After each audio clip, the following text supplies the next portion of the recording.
Hi friends, welcome to my channel. சனி பெயர்ச்சி முதல் 5 ராசிக்காரர்கள் செல்ல வேண்டிய கோவில் பரிகாரம்.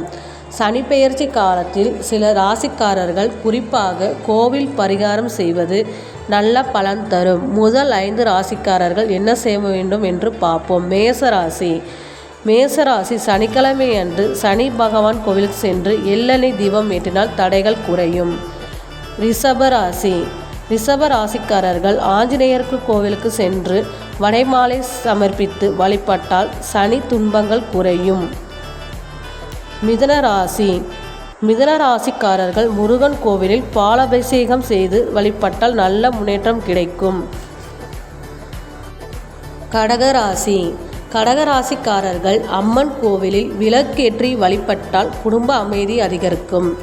சிம்ம ராசிக்காரர்கள் சிவன் கோவிலில் அபிஷேகம் செய்து வழிபட்டால் சனிதோஷம் குறைந்து அதிர்ஷ்டம் தரும். இப்படி சனி பெயர்ச்சி காலத்தில் இந்த பரிகாரங்களை செய்தால் நல்ல பலன்களை பெறலாம். இந்த வீடியோ பிடிச்சிருந்தால் மறக்காமல் சப்ஸ்கிரைப் பண்ணுங்கள், ஷேர் பண்ணுங்கள், கமெண்ட் பண்ணுங்கள் ஃப்ரெண்ட்ஸ். தேங்க்யூ.